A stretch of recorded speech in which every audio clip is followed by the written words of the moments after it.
Hello everyone and welcome to Helix Cloud Games. My name is Richie and joining me this week is at CyberChris2077, Mr. Chris. Hello everyone. And joining us is the chaotic neutral one, Mr. Rob. Hello. We've got a great show lined up for you this week where we'll be discussing Age of Empires invading consoles, The Witcher 1 getting a remake in Unreal 5, and is the Series S holding back game development? All that and much, much more on this week's XPass.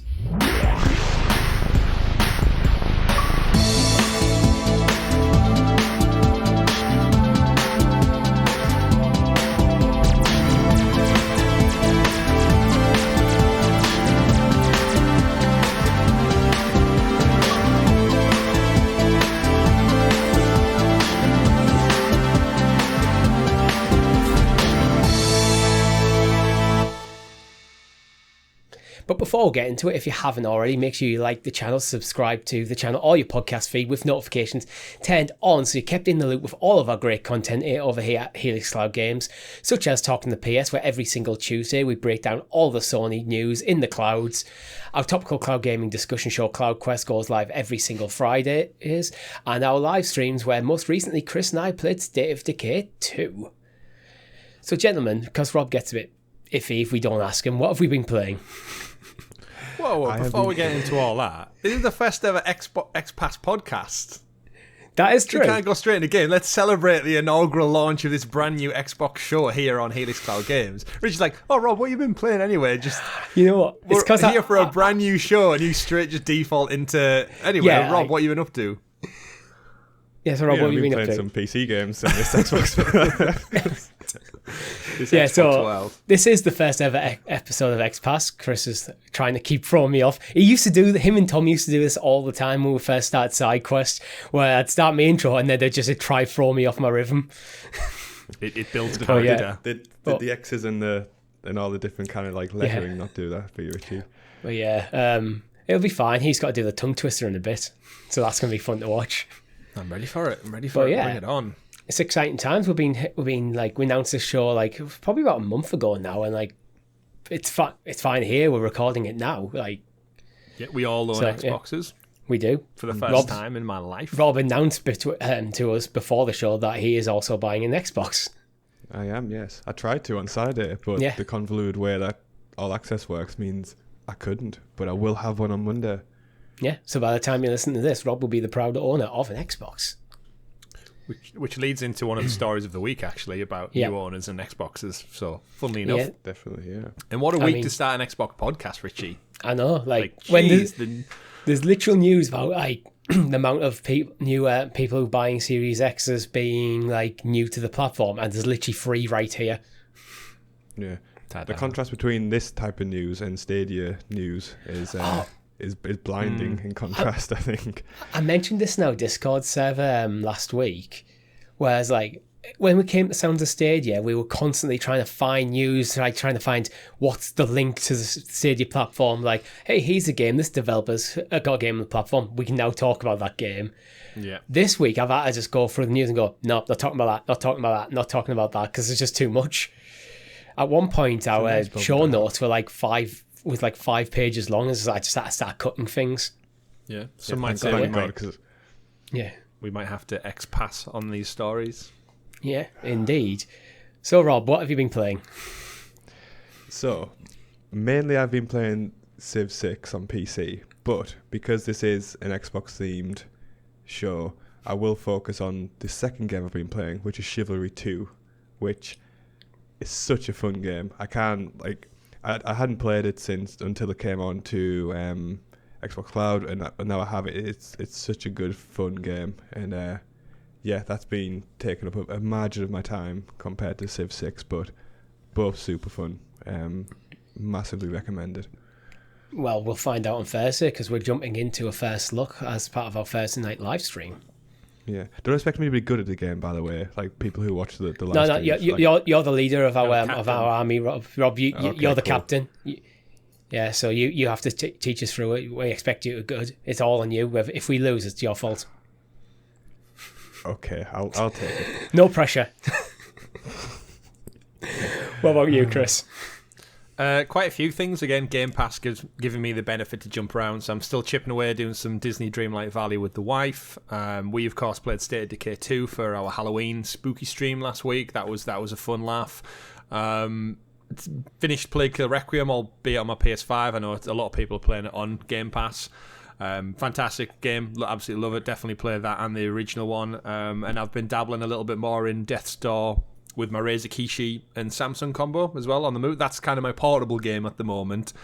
Plague Tale's my TV game, and then Dreamlight Valley's the chill. Every time I've got a spare half an hour or something, me and the wife jump in and hack away at some blocks and gather some shit for Disney characters who, by the way, very lazy in Dreamlight Valley. None of them do their own work. None of them do their own graft. It's always, you go find me this, you go do this for me. It's like, you're supposed to be... Have you ever played an RPG before, Chris? Yeah. No NPC in RPGs does anything.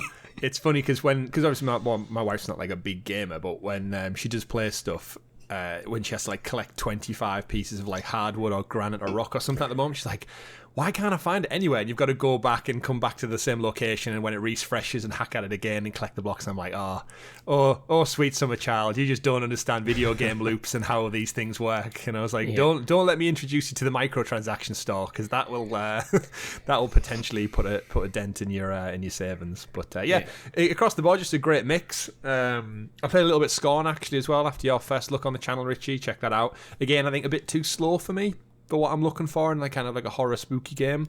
I found aesthetically very moist.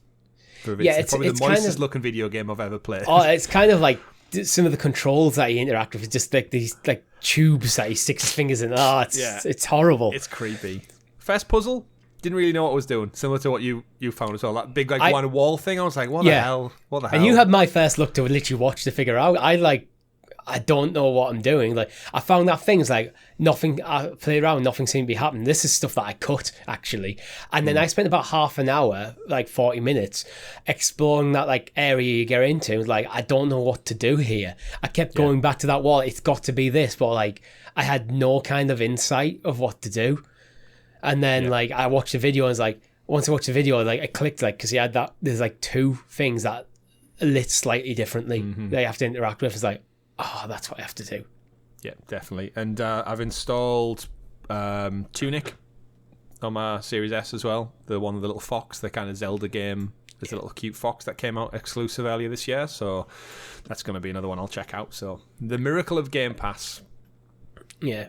As for me, I finally rolled credits on Trails of Cold Steel. And I've been playing a bit of FIFA on Xbox. But... You mentioned, Rob, about the timing of launching an Xbox podcast. At the moment, the biggest thing I'm looking forward to is God of War on PlayStation. Naturally, yeah. Yeah, naturally. But, I mean, to be fair, that it is God of War. It's a sequel to one of the greatest games of all time.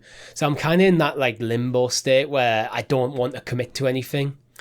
So while I wasn't going to trophy hunt on Trails of Cold Steel, I've now switched to actually trophy hunting on it just to kill time. Yeah, don't make my mistake and dabble in Civ 6 and then just have it consume your life. Do not do that. Yeah, I'm not going to do that. But I think that's enough of that. So, Chris, if you'd like to do us the honours of introducing us to the excellently exuberant excavated Xbox expose, aka the news. As always, our news is brought to you by... Well done, Chris. Yeah, well done. As always, our news is brought to you by Helix Heroes, which Chris is definitely one for nailing that intro. So, first news item, which is something I kind of just want to gloss over a bit on this show, because we do have a full CloudQuest on this topic later in the week. Project Keystone is apparently getting put on hold. Dun, dun, dun. So I'm going to throw, since it was me and Chris on CloudQuest, Rob, I'm going to throw this one to you first. Yeah, so for those who aren't aware of like what the project is, it's kind of like their mini streaming only hardware device, if you want to call it that. We didn't really know much about it aside from it existed, and I think the fact that it was almost a bit of an experimental kind of device, which I'd argue the industry's kind of moved on a bit from kind of into more kind of pure cloud kind of services. I'm not super surprised it got kind of canned in favour of kind of partnerships with like TV manufacturers and things like that. So it's a shame because it was kind of like the first of its kind, if you want to call it that, and it did kind of represent Microsoft's move to kind of and focus on cloud kind of gaming. I do think it probably is the right. I think by the time it came out, which from what I could tell was still years away, it would have been obsolete by the time it came out anyway. So yeah, I'm not too sad about it really. I was expecting it to be like a next year launch, to be honest. Now, like Phil Spencer's admitted that it's not dead in the water, but it's no longer a priority. So it's like, he's kind of, yeah, we might do it, but if it is, it'll be years away. Basically, he's kind of going, stop paying attention to this. Yeah, I mean, I think if this was kind of Microsoft's only foray into cloud gaming and it got canned, then that would be a bit of a tragedy. But all the stuff they've got going on aside from this, it's not kind of the devastating news that it could have been, I think. Yeah, I think you're right. That again, we covered it on CloudQuest in quite depth, but the key takeaway is Phil Spencer basically at the Wall Street Journal conference this week saying, because since our partnership last spring or this spring with Samsung smart TVs, I think they've had almost like a light bulb moment, thinking, why would we put so much R&D and marketing into this extra Xbox dongle stick USB thing when realistically Samsung are doing it this year. No doubt LG, Hisense and Sony and all these other things will be on board next year going forward. It almost does just make this field that they're playing in redundant. And I think we came to a conclusion, Richie, that obviously Google Stadia had the Chromecast stick for so long. It was part of Google's ecosystem well before Stadia was even a concept. And then now Stadia's kind of gone. It's almost like Xbox don't really have any competition or necessity to research and develop their own standalone stick. And the biggest thing, and we're going to get into it probably in the next couple of news articles, actually, Richie, that the Series S is doing so damn well at the price point it sits at now. Why would you give people a cheaper option when clearly the three of us, we're happy to go and spend the current price markup for a console that does the streaming for us? So you're almost like undercutting yourself by bringing out a cheaper product when realistically, is there a demand for it anymore? Because I don't think there is in hindsight. I think there is a bit of demand, but it's kind of a demand that's going to diminish year on year. We talked about this in CloudQuest actually, where I think the concept of something like a Chromecast is there now because there's still a lot of old TVs out in the world where even if they are smart TVs, the quality of the smart TV experience is garbage. I know mine personally, my TV, I've got Sony TV from quite a while back, and the experience was garbage out of the box date when I first got it.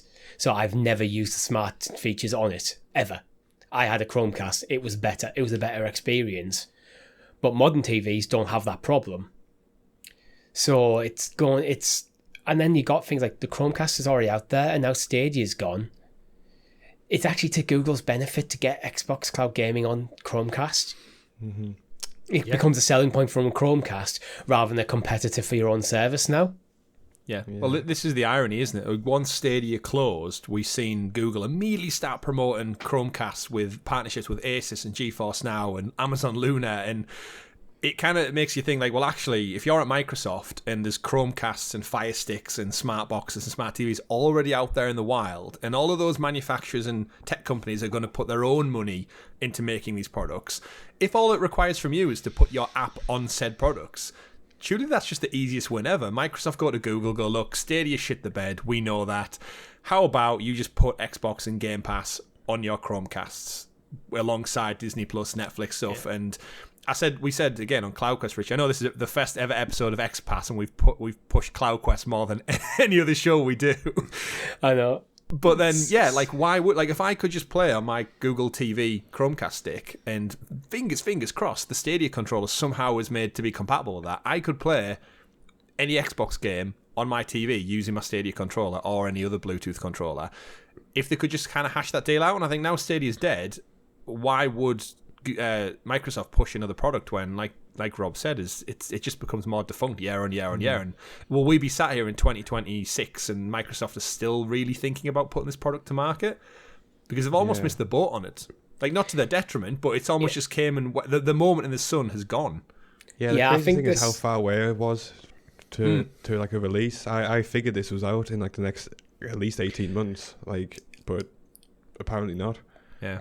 So I'm guessing it just was never up to the standard that they wanted. So they've put the foot off the gas. I can see this still coming out in some shape or form in the somewhere down the line, but I don't think it's not. Again, I mean, Phil Spencer's openly said it's not a priority for them. But I mean, if you want to know more about that, there's an episode of CloudQuest comes Friday. But if you're a member or a time traveler, you can just get it now. Indeed, available now. But let's move on, because you mentioned the Series S, Chris. Half of the Xbox Series S users are new to Xbox.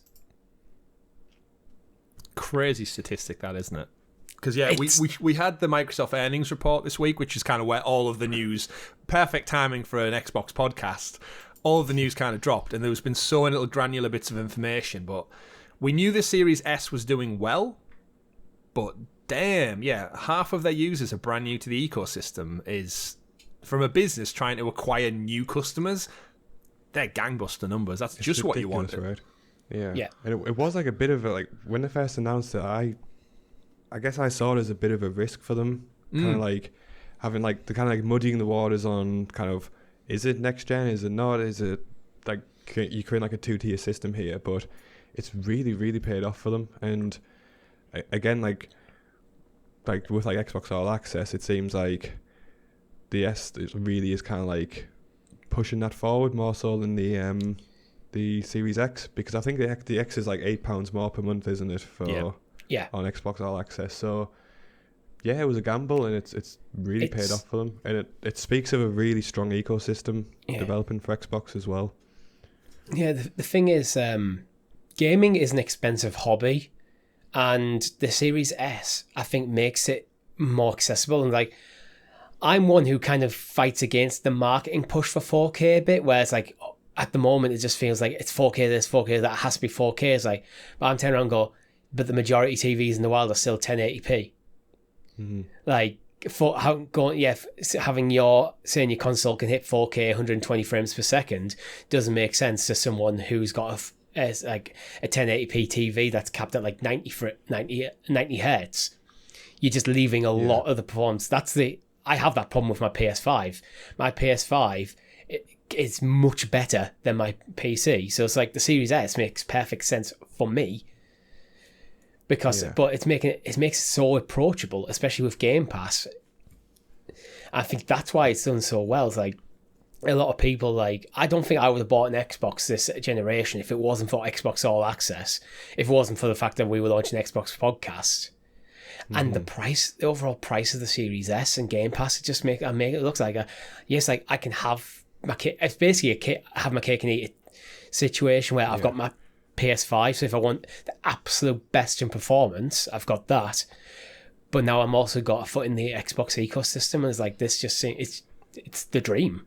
Yeah, it's perfectly positioned as a secondary console as well, which is like, it almost feels like it was almost designed to kind of pull people away from the PlayStation ecosystem without forcing them to make the choice between PS5 and the Xbox like equal equivalent.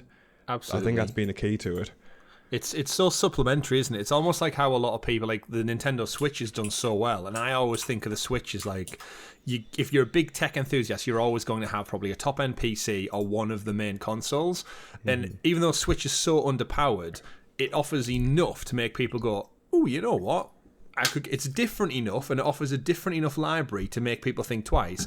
And I think the Series S and Game Pass, more importantly, partnered together, creates such a good value proposition. I think you completely nailed it on the head there, Rob, that it's a supplementary way of getting people in. So, yes, you've spent your hundreds on your PlayStation 5. Yes, you're going to be playing all these top-tier exclusives. However, if you're really into games and you want to play Halo, Gears, Forza, Sea of Thieves, name it, and then plus all the other interstitial things like Plague Tale Requiem this month, for £21 a month, you get a console, a controller, and all the cloud gaming counterparts as well, and literally hundreds of games to play and check out day and date.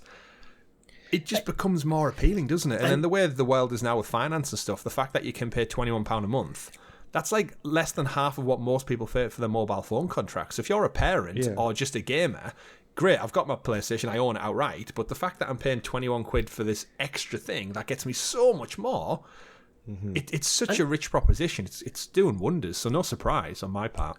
I think for a lot of people as well is if you're just a bit more like on top of your subscription services, that £21 a month, you get that back instantly. Like if you're not watching anything on Netflix for a couple of months, you just cancel that. There's half the price back immediately. Likewise, let's say you've got Now TV. You cancel Now TV and what do you call it, Netflix, and you pretty much made your money back. Yeah, so that was one of my buying motives. Is I reduced so I have a tablet on a contract, and I reduced it down to a SIM only price plan. So I saved myself like £17+ a month. So when we were talking about Xbox stuff, and it was like, well, it's basically going to cost me about £5 or so more than what my usual outgoings are, but I'm getting a whole console and 2 years worth of Game Pass Ultimate. We should point out Ultimate is included with all access. So not only do I have my Series S, my PC, I can also play things like command mouse and keyboard based games through that instead. It's when you messaged me saying you bought an Xbox and you use all access, like I forgot about all access, and I looked at it like that's a no-brainer. I'm doing it. Like I made that decision so quickly once I like sat down for half an hour and thought about it. I was like, I can afford to do it. I get the console. I've been championing the bringing out. Well, Keystone's pretty much not going to happen anytime soon. But for maybe not years, but for a while, on like Sounds of Stadia and CloudQuest and talking PS, I've brought up like, I do want that dongle. That'll probably be my entry point into the Xbox ecosystem instead of just bought an Xbox. And I guess all this feeds into Microsoft's strategy since the loss last generation, and Game Pass was like kind of rose from the ashes of that, of the Xbox One. It does make me look at it and think, if half of the new users are new to the ecosystem, this is Microsoft just playing the long game, that they're getting people conditioned to expect AAA games like Starfield. You can play we'll be all able to play Starfield on our Xboxes, no £70-80 upfront cost. It's just part of the subscription we all have by default by owning our console. It will run on our PC if we wanted to. We can play it on our Series S if we want to. We can stream it through cloud gaming on any device if we want to.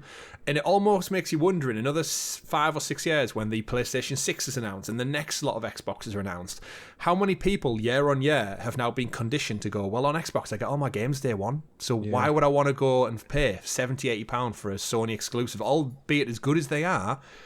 Times are hard right now, and dropping £80, like I'll be honest, the last 2-3 years I've become a lot more stringent in how I throw my money around with like games and special editions and purchases. 100%. Obviously, I'm an adult, so I don't have that like spec. I've got other bills and shit to pay for as well. But part of my decision making process was like, hey, if I buy the Series S now, I don't have to worry about anything for 2 years because I'm going to get most games day and date, and then hell, if they end up getting this Activision deal through, I'll get Call of Duty every year included. Yeah, and on top of all the other things, you need 2 or 3 of those big titles to like to tip the balance, where it's like this price service is like actively saving me money now. Yeah, which is the weird thing. Like, just finally get around to cancelling that gym membership that you don't use and buy yourself an Xbox. There you go.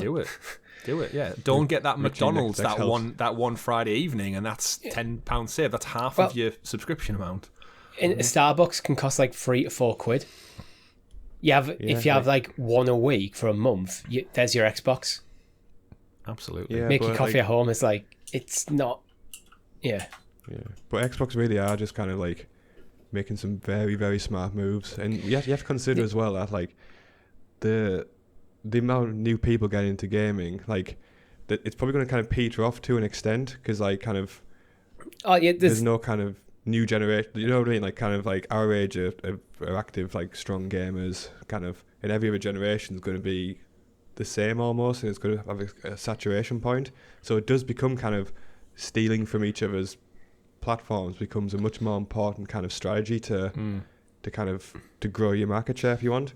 Because again, like it's kind of like TV, like TV kind of 50, like probably like 20-30 years ago, like it's going to become no one new is buying a TV. It's just replacing the people that previously bought a TV. Yeah.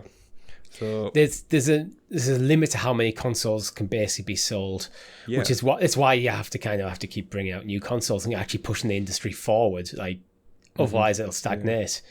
But you've got to remember as well, our generation, like, will we still just keep playing games indefinitely until the day we die? Like, will I be in my 60s and 70s playing God of War 53? or whatever, or still with another with my Game Pass subscription still going, and there's like 1,000+ games to play on there because they're all backwards compatible with Xbox compatibility.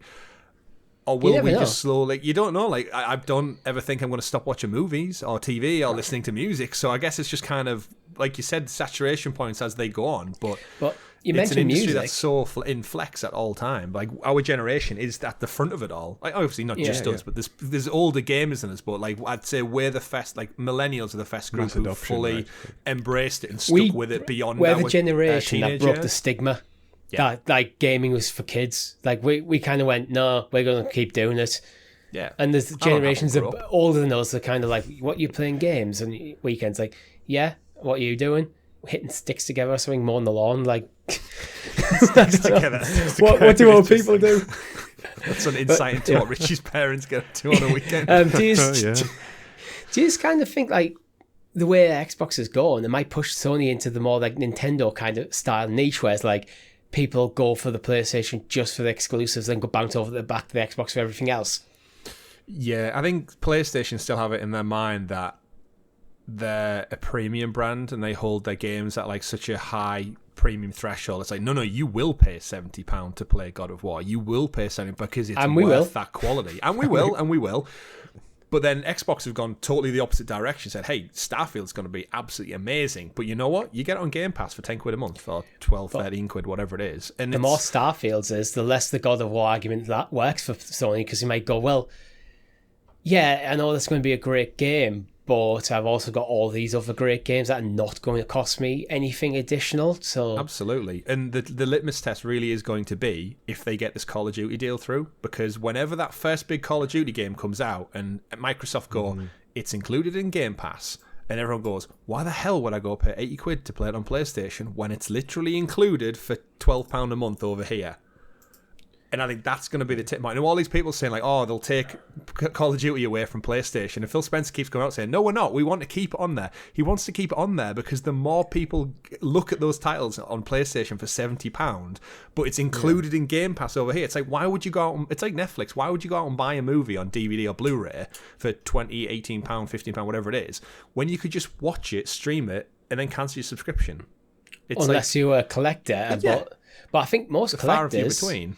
They're also dying out between generations, because I think our generation might be the last one where collecting like Blu-rays is a major thing, because we grew up with physical media. Yeah. The generation after us who grew up with digital media, that's all they know. That's all they know is like, why do you have that box in your house that's just taking up space? Like, and it's convenience. Like, it's literally like as someone who is a big collector.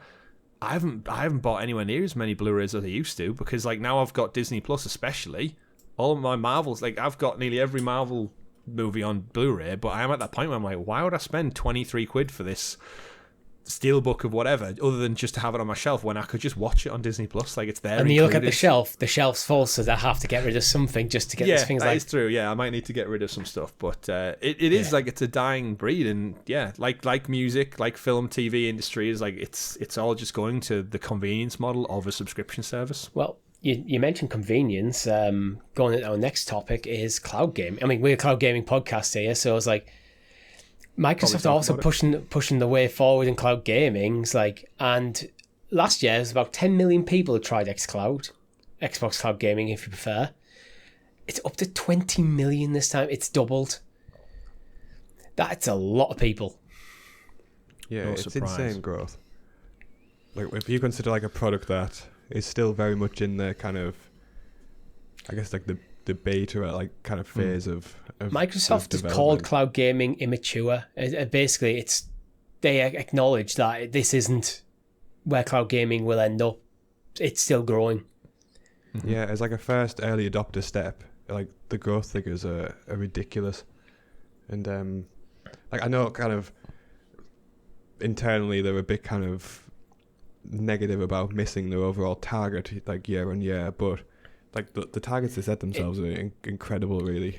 But you have to remember the context for this. These numbers come out of an earnings report, so this is going to the shareholders and stuff. So missing financial targets is pretty bad for that. However, I do suspect internally, despite missing targets, they're probably quite thrilled that it is heading in the right direction. Yeah, like 20 million people. That's not an inconsistent kind of small amount. For a beta service. And again, it goes back to what they're trying to grow and nurture, and it's that cloud gaming is supplementary to console gaming. I think that's what Xbox have always benefited and always will benefit over what Stadia were trying to do, what Luna are trying to do, is that if you want to play the classic way, just with a box under your TV, there you go. It's on sale. You can buy it. The Series S, fantastic. Game Pass, yada, yada, yada. However, it gives people that taster, that teaser. Like 20 million people, probably half of them don't even play cloud gaming, but they've tried it out. And it might have worked for some, it might not have worked for others, but what it does is it kind of gives them that teaser of like being aware that this is a thing that we offer on Xbox. So then in the future, when that decision to, do I buy my next console, or where am I spending my money best? And then that ecosystem exists of, well, actually, I have these hundreds of games to play, but maybe this time around I don't need to spend £200-300 on a box because I can play it on my old box using cloud gaming, or I can play it on my PC using cloud gaming, or my mobile phone. Smart delivery. It's all there within that ecosystem. So I think it's Microsoft kind of playing the field a bit and thinking that in years to come, when that decision of do I buy a PlayStation, do I buy an Xbox, when that conversation comes around, you can have the best of both worlds. So even if you invest in PlayStation, you buy your PS6, that doesn't mean you need to leave the Xbox ecosystem, because you could still have it through other means without having to fork out hundreds of pounds. And I think that's what you said time and time again, Richie, is Microsoft is just playing the long game with this. Yeah. And one of the things I think about as well is Microsoft pretty much have all boxes ticked from a consumer point of view. I'm a big advocate for giving consumers a choice of how you want to buy, how you want to interact with the service. So do you want physical media? Yes, you can buy a Series X. Do you want something cheap it doesn't go to the full balls to the wall extent of the Series X? Well, we've got the Series S for you. Do you want to buy games a la carte? Well, you can. Do you want a subscription service that covers pretty much 90% of everything you'd want to play? Yep, we've got that too. Do you want to play on the go? We've got cloud gaming for you. It's like at this generation right now, they're ticking pretty much every single boxes, and they've still got games for gold with some reason. Yeah, Games for Gold is still a bit of a weird one, but you are right when you say kind of the size of Microsoft. They want to have so many different like kind of consumer profiles and kind of identities in their kind of under like umbrella, if you want. Well, it's like, different motivations are going to be kind of served by different products, and I think they've embraced that, because the previous generation, they had this kind of obsession over making that kind of one media hub. Of which Xbox was part of, and I think they've maybe learned a lesson from that and kind of diversified the kind of the product offering, if you want. Well, it's they've double back down on being a gaming box. That's what they are. This is the box playing games. I mean, the whole one box to play all your media kind of like became a bit more dated with things like smart TVs. To be honest, like I can just use that Netflix on my TV. I don't need it on my Xbox as well. It's there, good, great, if that's how you want to interact with. But it feels like no matter what direction the gaming industry pivots in at the moment, whether it does go back into like physical media in a hard way, or does it go forward into, say, like cloud gaming where we suspect it might go, Microsoft has set up well to react to that, because they've got all the bases covered, where I don't think Sony have right now. I don't think any other competitor does. Yeah. It feels like Microsoft's kind of like going with the market, whereas like definitely like Sony's getting pushed in the direction it doesn't want to go. You can just tell, right? Yeah, like Sony and Nintendo, they're so old school with the way they process things, and they react to things rather than be proactive in it. And I think Microsoft have laid so many kind of foundations down for the next decade of this industry, whereas like Nintendo do what Nintendo do, and Sony are just like so brazen with the success of the PS4. Like they're just making so many like bad decisions, in my opinion. I love my PlayStations. I do slightly worry that, although we can see how Microsoft's diversifying, with Sony, they are almost entirely trading now on the quality of their first party titles. When if you had to make an A/B decision between Xbox and Sony, the winner for Sony is purely their first party titles. But if they stop hitting, if they get a good, let's say, do not expect this to happen. Let's say God of War is terrible, and then the next Horizon's terrible, and the next Spider-Man's terrible, and they get a run of bad games, that could be disastrous for them. You look at they might end up with their own Wii U situation if they're not careful. Nintendo managed to pull that back around with the Switch, but Nintendo looked like they were in dire straits for a bit during the Wii U era.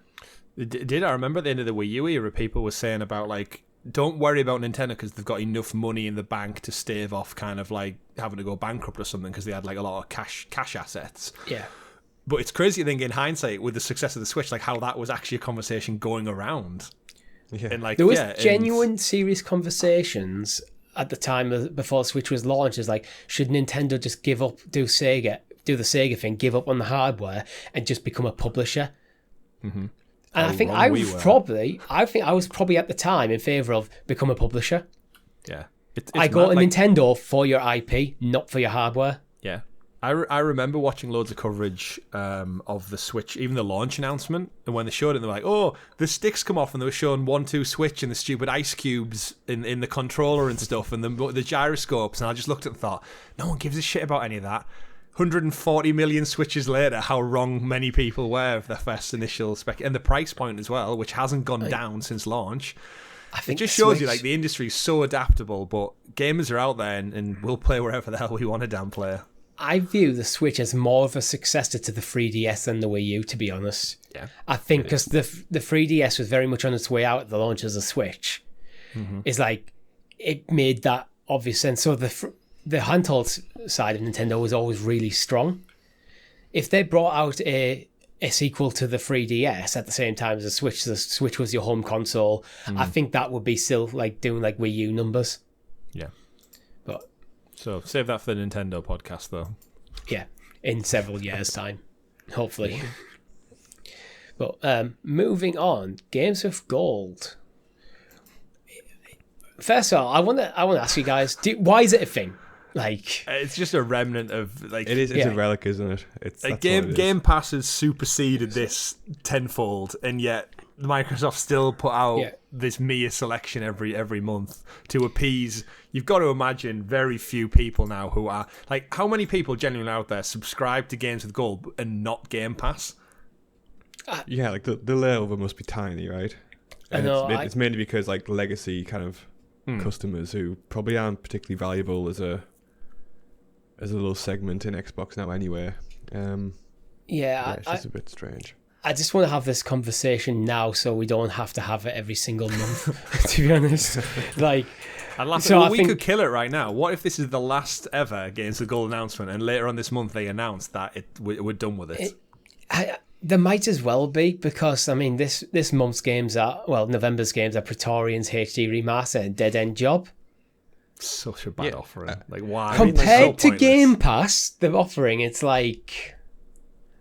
Yeah, okay. I mean, I love Praetorians. It's a really good RTS game, but like, I don't care about the HD remaster. I don't care enough about it to sign up to Games with Gold to have it. It's... we'll... Every week, every month, we'll cover what the Games with Gold are, while Games with Gold is still a thing as just part of the podcast. But I think we can agree that Microsoft just kill it. Do we, with Game Pass Ultimate, excuse my naivety, do we have Games with Gold included with Game Pass Ultimate? We do. So I can go and claim these games right now. Somehow. That's one. I wouldn't know how I'd navigate my ecosystem to claim them. Yeah, with Game Pass you get Games with Gold. So it's just one of them things. Games with Gold doesn't really need to be a thing. It just shows you how irrelevant it is that I have access to this and I didn't even know it was part of my Game Pass subscription, because Game Pass just does everything I needed to do. And these two games, I'm like, okay, so I go in and claim them. Right. It's like, I haven't even looked up how much Games with Gold is for subscription, but if you were there making that decision, like, do I just get Games with Gold or do I go for Game Pass? Not even Game Pass Ultimate, just console Game Pass, is like, that's a hard. You'd have to be. I don't know why you would make the decision for Games with Gold. The only thing I can think of is this is entirely a legacy thing that they just haven't got rid of yet. I think they're making a very conscious decision to co-brand it next to Game Pass Ultimate as well, on all the marketing material. And I think it's just another phase out thing, isn't it? They'll have gradually, like the Xbox logo will get bigger, and then the game's live gold will get smaller, and then just disappear. I suspect they'll have a number in their head, and once the people who subscribe to games with gold only drips below that number, they'll announce the end of it. Yeah. There's probably still a few too many people that they don't want to rock the boat too much yet, but if you have games with gold right now, do yourself a favour, just get XPass. Get XPass, but also get Game Pass. You're going to do that so many times throughout the course of this show. I really Subscribe to XPass. I mean Game Pass. I mean Games with Gold. I mean talking the PS. What? Yeah. Well, moving on, it looks like Xbox Cloud Gaming, I think there's I was about to say XPass again. Xbox Cloud Gaming is expanding again.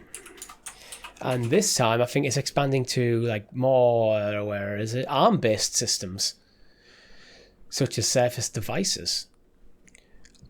Oh, is that what that means? Yes. When you said ARM-based systems, I'm no, like my ARM's, hands? What's on the end of my thing? ARM's it's a nature of processor. It's a PC style platform thing. Right. So it can run on tablets and shit, basically. Yeah, it's kind of equivalent to Intel or AMD sort of architecture stuff. Oh, right. I think Macs are based on ARMs at the moment. I'd have to double check that, but that could be a huge expansion, to be honest, if you could start getting Game Pass. Yeah, I got it right. If you could start getting Game Pass on Macs. Yeah. If anything, I think it's kind of what we saw with Stadia in the early days, is they expanded to more devices kind of month on month, and then you could turn on experimental mode, so even devices that weren't officially certified as supportive of cloud gaming, it became a thing. And I think Microsoft and Windows spreads out throughout so many devices and businesses, not only legacy but going forward and such. It's no surprise that they're just kind of tweaking it a little bit to open up to more. And hey, the great thing with cloud gaming is the more devices you can access it on, the better, the bigger audience you open it up to. So more countries, more devices. It just seems like a gradual step that we'll no doubt see month in, month, year in, year until I'm going to do it now. Cloud gaming is out of its beta period, which I probably imagine might be the back end of next year. I think Microsoft are in no rush to push it out of beta, as well as it is doing. But yeah, more devices. Happy players. I think one of the key things is on the Google Chromebooks.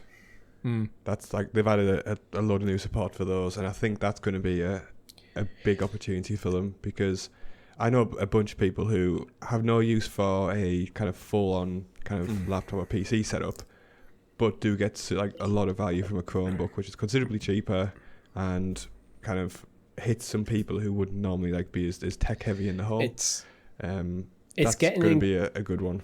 It's getting increasingly common that schools require people to have Chromebooks specifically, because they're typically cheaper than Windows or Mac devices, and for education purposes kind of do everything they need. So you're going to have a generation of people growing up using Chromebooks, where I'm a bit snobby about Chromebooks, I'll be openly honest about. I look at a Chromebook and goes, why would I go for that over Windows? I'd rather pay more and get an ecosystem I'm more familiar with and more comfortable with. I still look at Chromebooks as this is basically an Android phone with a keyboard and a laptop. Whereas the thing is, a lot of people from work backgrounds have Chromebooks because if they use exclusively the Google ecosystem with Google Docs and Google Slides and things like that, they don't necessarily need anything else. And if you can kind of plug into that market, then it does have a lot of stability to it, I think. Yeah. My snobbiness of it is just completely not making sense increasingly year on year, to be honest. In fact, the performance of Chromebooks is going up. But yeah. No, I'm in a similar boat. I would buy a Windows PC laptop, purely because I think, well, actually at some point I'll probably want to play some games on it, but then cloud gaming kind of alleviates that need for a decent processor and GPU and stuff, because I just don't need it. So realistically, the functions I need for it is a screen and a keyboard, which, like Rob said, it mostly is just maybe doing a CV or filling out a spreadsheet for some work-related content. But if that's all in the cloud, in Google Drive or whatever other supplementary service you use, what is the point of having all that power under the hood if you're really not going to use it? Because cloud gaming is going to alleviate the need for that top spec internal components. So yeah, I think the market's growing, and back to what we were saying, just more devices to play on. Win-win. If those university students who are doing their coursework can boot up Halo Infinite and stuff and bash out a couple of races in Forza, then more power to them. I wasn't even really thinking about university students. I was thinking about maybe secondary school students, like your 10 to 16-year-olds. Like better Minecraft. Imagine if you spent 5 years through school just with pretty much doing a lot of your work on the Chromebook. So when you're home, like, and then now can you play your Xbox games on there? Like cloud gaming, this is like when we've talked before about how cloud gaming will be normalized for generations after us, where our generation is kind of on the fence with it. We're kind of like, we can be quite forward thinking with tech in general because we've grew up with a lot of tech development. But then we also go, why would I go cloud gaming when I can get better performance by putting my box under my TV? But the next generation won't have grew up with the box, so... Very true. Yeah. But we'll keep an eye on this, but I think this is one where I think it's just going... we're talking slow growth there. What isn't slow growth is Game Pass and the amount of money it makes. We've talked saying that they're missing their targets, but they're still making a ton of money, Rob. How much are they making, Richie? I don't know. I'm looking for that right now. Yeah, I think the big argument around Game Pass is just like people have said, how can it be profitable? How can you put hundreds of millions into game development if it's just for a £12 subscription fee or it's a low like all access subscription fee? Like, where is the profit to be made? And I think Microsoft have been quite hush-hush about, like, they don't release the console sales numbers. They haven't since last generation when they were so far behind PS4 that they wanted to just not even bring it up because it was like, I was so far behind, let's just keep it to ourselves. And this is kind of, I think, the first time they've actually actively came out and said, no, Game Pass, it makes money. It's generated about 10 to 15% of Microsoft's revenue from the gaming division, 15%. So we don't actually have a number, but we've got 15% of overall revenue. As of January 2021, Xbox Game Pass was racking up $2.9 billion a year for the fiscal period. That's from Windows Central. We know it's grown, so that number will be bigger. That's probably closer to $4-5 billion now, potentially. It's a lot of money. I think it's the first time they've said it is profitable as well. Yeah. But this kind of goes back to one of the differences between a company like Google and a company like Microsoft. I think Microsoft historically have been used to shouldering the costs of developing ecosystems and developing products over kind of years, like when they're kind of launching new Microsoft products or things like that, where someone like Google didn't really have that struggle initially. Like, they brought out kind of the core search product and it was immediately fantastically profitable, and they've never really had to shoulder the burden and like almost like the nerve of having to build an ecosystem which then becomes profitable in time. And I think the fact that Microsoft, that's their bread and butter really, I think that really kind of bodes well for long-term investment and kind of long-term development of something as well. And the fact it's like, if it's tipped to profit now, like, it's just really, really good news for them, kind of investing more in the future. I think this is a classic case of the economy of scale, where it's now hit a threshold of like that install base where now it's become profitable, where maybe last year it wasn't yet profitable, which is why they never mentioned it. But if it's expected to continue growing, that's only good for the ecosystem, for consumers who invested in it. Yeah, and it is a delicate balance, but they do have the benefit of, if people aren't using Game Pass, they still have revenue coming in from alternative means, and people can still buy their games outright. People are still buying the hardware and the controllers through design labs, and there's just there's a bigger world. You got to remember, they're still raking it in on things like Minecraft, which they wholly own as well, which is like one of the top selling games of all time. So they're not going to be hard on cash by any means, but it is interesting to think, like, all of the revenue that they've made, how much of that then has to go back into video game development? What was it, 2.9 billion, did you say, Richard? Yeah, billion with a B. Like, a lot of money, but then let's remember, like, a AAA game nowadays costs 300 to 400 million to get out the door. So, like, you're only talking a handful of games, and there's always that risk mitigation, like you said, with Sony. If they have a couple of bad ones, which contextually, Microsoft haven't had the biggest hitters in the last few years, but Game Pass is still profitable. What happens next year when we do get the likes of Starfield and a couple more announcements drop? it could go up and down with the flow. Oh, yeah. It's good to see it's making money. Sorry, I didn't understand. Probably because we're talking about Microsoft, not Google. You don't need to. Google. You don't need to understand. We know that Game Pass at the moment is around about 10 to 15% of the overall revenue for Xbox. And Phil Spencer doesn't expect that to grow. I personally would probably see that growing, to be honest. Considering some of the stories we've already talked about, how half the Series S users are new to the ecosystem, probably Game Pass is probably a big selling point there. The amount of growth in cloud gaming, they've doubled from 10 to 20 million in a year. That suggests to me that the revenue from subscription services is going to go up compared to the revenue from hardware and just general straight up a la carte software sales. But unfortunately, what also appears that might have to go up is the price. Yeah. Yeah, I think... Which is inevitable. Yeah. Yeah. It sucks. Even if you take into account how good the service is evolving into being, there's still massive energy costs associated with kind of delivering the service purely from kind of a data center perspective. So it's inevitable, really, isn't it? And I don't really begrudge it, if I'm going to be honest. Well, I mean, that's that subscription model, isn't it? You get them in the door at a cheap value proposition, and then you get people comfortable with it, and then you go, we're just going to tweak it slightly up year on year. And then because it in theory, it should go in line with inflation and such, an extra £1 this year, then £1 next year. And then before you know it, in 10 years' time, we're paying £20 a month for Game Pass, but the value is almost inherently still there because we've just always had it. Just like with your Spotify, just like with your Netflix. How many people signed up to Disney Plus for, I think it was $6.99 for that first initial year, or £70 for the whole 12 months? Bargain. And then second year, guess what? It's gone up a few quid. Next year, the same thing. But that's when the content becomes king and you'll find people maybe jump around. But at the moment, Game Pass is the only really thing of its kind in the world.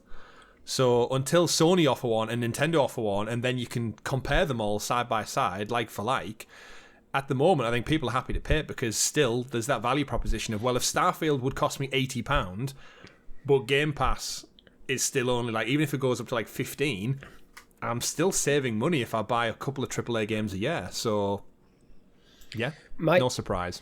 My slight worry with this is Phil Spencer seems to be very reluctant to put up the price of things, but Microsoft is a massive corporation that is publicly traded, and we've seen plenty of corporations similar to Microsoft, because of things like the energy crisis, inflation, put up their prices not in line with that increase, but actually a bit more on top, so that you can work. So sometimes unscrupulous corporations can work in a bit more profiteering in there. So the increase is not just to maintain profits, it's also to increase them. Businesses be businessing. Yeah, that's the sort of stuff can be, depending on the nature. I mean, in the end of the day, gaming is relative. It's entertainment. It's relatively trivial. No one's life depends on this sort of stuff. Yeah. But yeah, that's my only real concern about the prices going up. Is how much are they going to go up? And is that a true reflection of their operating costs going up? Yeah. I do wonder how that would work with Xbox All Access, because that's technically a credit agreement, which is agreed in advance of. That shouldn't affect our statutory rights right now at all, because with Xbox All Access, for them, right? I can only talk in the UK about it, because what is you have a credit agreement through Klarna. So you've bought the Xbox, it's paid for, and your 2 years, but now you in debt to Klarna. As if it's not that much different than if you just went out and bought 2 years of Game Pass on an Xbox Series S on your credit card, then you'd owe your bank. Yeah, but it's all kind of... Microsoft have already got their money from this deal. And with how popular kind of the Xbox All Access is, you can see a situation where they put the prices up, but there's already this massive segment of people who are kind of grandfathered into an order price for 18, 24 months. Yeah, And There's nothing they can do about legally, that. the only way they should be able to do it would be in line with inflation. So they'd use the CPI, which is the Consumer Price Index, and they'd look at that year on year, every tax year. So like March, April, they'd be able to look at the governing body and see how that's risen, and if that's gone up by like 2%. Legally, they should be able to raise credit ratings by 2%, but I'd imagine, But it's as you said, 0% because you're locked APR. in, yeah, and it's 0%. They're probably just. I don't think it would impact us that much. I but- think yeah, I think Klarna are locked into, probably legally locked into this. If you have Xbox All Access now, Yeah. that will be the price you're paying for the duration. Yeah. However, come next year, come say April next year, you may be paying £23 a month instead of 21. Yeah.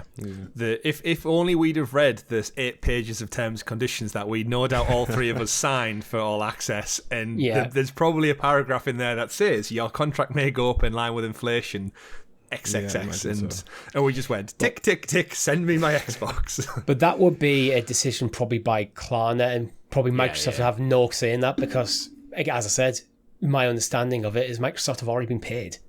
Yeah. Whether you've got this through Klarna or you've just went out and bought this console, that money's already paid, that console's already sold. So this will be things going forward rather than what people are already into. But talking about things going forward, Age of Empires 2 is coming to consoles. Yes. finally. Give it to me. Give it to me. I can't wait for this one. Age of Empires, of course, one of the best RTS games of all time. Still holds up to this day. Obviously, we've had the definitive edition of, I think, 1, 2, and 3 at this point. I think This is Age of Empires 2 Definitive Edition.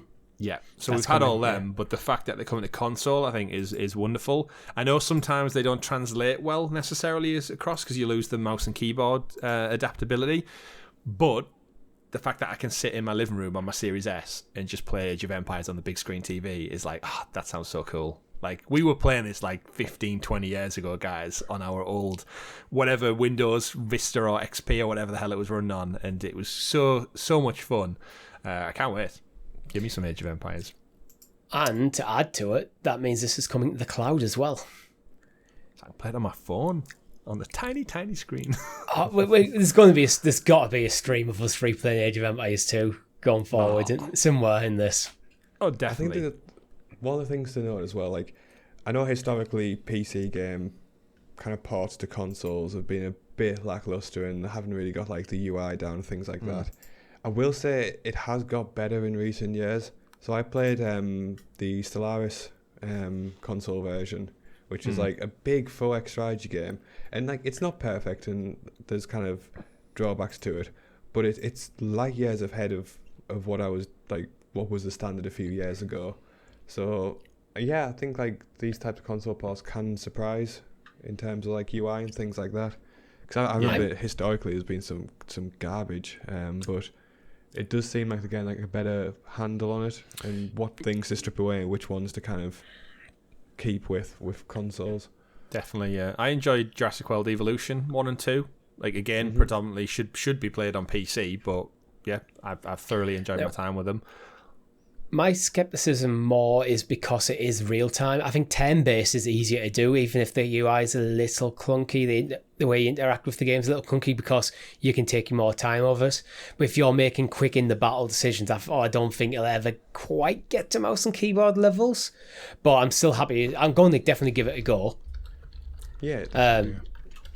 But I think if I was to get back into Age of Empires, I think I would be mouse and keyboarding it. But I have Game Pass Ultimate, so I have that option. So One of the ones that should bring back as well, in line with this, which did have a console release, Battle for Middle-earth 2, was on the Xbox 360. And I hated the fact that my PlayStation back then, I couldn't play Lord of the Rings Battle for Middle-earth 2 on my PlayStation. It was just like, oh no, it's not available. It's just a Microsoft-only thing. And I remember thinking, like, why? That's so unfair. Because I'd love to just play it in my bedroom rather than on, like, the family PC back in the day that you shared with your brother, sister, your dad for his work thing and all that. And, this just opens up a whole new kind of, like, list of game types and genres to people who maybe only have a console. And I think, Age of Empires genuinely just hold up so well. And the definitive editions have just polished that off. I think Age of Empires 2 is actually getting DLC as well. That's crazy. what new Go DLC? for it. Yeah. Nice. Is it Return to Rome or something? I definitely read something about, as part of this announcement, there was it's either 2 or 4 is getting Return to Rome, like a further Yeah, expansion. It's like sweet. I hadn't mentioned 4, but yeah, Age of Empires 4 is also coming to consoles, as is Age of Mythology. Yes. Age of Mythology is getting a definitive edition, a Retold edition. Did you ever play Age of Mythology? Yep. Oh god, I loved Age of Mythology. Yeah, it was one of those things. It was like, I loved Age of Empires, and then it was like, oh, it's the same thing, but with Greek gods basically is the only difference, and you could summon like giant Zeus and stuff to stomp through the villages as like almost like your hero special. And yeah, I loved it. One in the absence before Battle for Middle-earth was a thing, actually, the Lord of the Rings one. I remember around one of our friends, we did the map creator, because there's so much fun to be had in the Age of Empires map creator. In Age of Mythology, because the I think it was the Greek warriors, maybe the Troy soldiers, look like the elven soldiers from the Last Alliance battle in the Lord of the Rings first movie. Is we just dropped about 1,000 NPCs of these elven quote-unquote warriors and made them fight what would have been trolls, but they were probably like Greek giants or something. And we totally broke the PC because there's just too many on screen at once. And we didn't, as kids, we didn't have any concept for like GPU usage or like the more characters we put on, the slower it'll run. We just were like peppering the map with like trying to recreate the Last Alliance battle. So we needed thousands, and it chugged along so bad. But yeah, map creator, Age of Mythology, Age of Empires, just it's my jam. I can't wait for it. I remember playing so much Age of Empires till the Age of Mythology came out. I bought it and it's like, oh wait, this is like Age of Empires, but I have god powers now. Yeah. I love it. Yeah. What a time to be alive. I know. Great time to be alive. Last few stories of the week. Which one's getting Unreal 5 remake? Not going to go too much in detail here because we do talk about this tomorrow on Talking the PS. So if you want to know our thoughts on that, tune in tomorrow. Fallout 4 is getting a next-gen update. Any interest? Well, I've never played a Fallout game, so this has kind of got me, like, is this where I jump in now? But then I would lean on you guys to say, like, or should I just wait and play New Vegas, or what? Like, I don't, like, is this the premium time to jump into Fallout for the first time ever? Fallout 4 as a game lots of people don't like it. I think it's completely fine as a Fallout game. It's nothing remarkable, and it's nothing kind of it's just more like Fallout terrible. Was the overall consensus, right? Basically, yeah. That's exactly it. And I don't really care for a next gen update. I mean, there's so many modders out there who have kind of elevated the game to that point anyway if you play on PC. So it could be something good for kind of console gamers, but I feel like a lot of the audience has kind of moved on from Fallout 4 now, and I don't think this will pull them back. I think Fallout 4 falls into that category of games where it's an absolutely perfectly good game. It's probably even a very good game, but it didn't quite hit the same way as Fallout 3 or New Vegas did. So it feels like it feels like a game that isn't as good, and that's where the criticisms come from. But if you actually took these, if you took it in isolation, you go, yeah, actually, it's a very good game there. I mean, it's better than Fallout 76, right? Oh god, yeah. Yeah, so which that's is getting more still content. A thing. That's it's still a thing. As well. It's maybe all one day off, we'll have to jump in. Yeah, but we'll check one out. I did so listen to like some other gaming podcasts this week. One of the ones that did shed some light is I listened to the IGN Unlocked one, and the host on there pointed out that this next gen update could be the only Fallout we get on this generation, because Bethesda are working on Starfield now. After Starfield, Todd Howard announced, the head of Bethesda announced that after that they're going to be switching to the next Elder Scrolls game, which is going to take another 4 to 5 years in development, which means by the time they get back around the carousel to the next Fallout game, you're going to be talking probably like 7-8 plus years, which means we'll be on to the next Xbox, the next Series X. So it's like, so this Fallout 4 next gen update might very well be the only Fallout release in theory we get on this whole generation, which is mad. Do you want to know what? They have to re-release Skyrim about 4 more times. That's true. Well. Yeah, that's true. It's like, do you know what actually strengthens your claim there, Chris? Like you've just mentioned Skyrim, but Skyrim was like PS3, Xbox 360. Was it Xbox 360? It wasn't last gen. It was the generation before. It was PS3, yeah. yeah. So and it ran shit on PS3. yeah, it was like beyond what the PS3 should handle. I think it's more synonymous with like the Xbox One era of gaming, but it was not. It was originally released before then. That's a really, and we still haven't got Elder Scrolls 6 yet. Mm-hmm.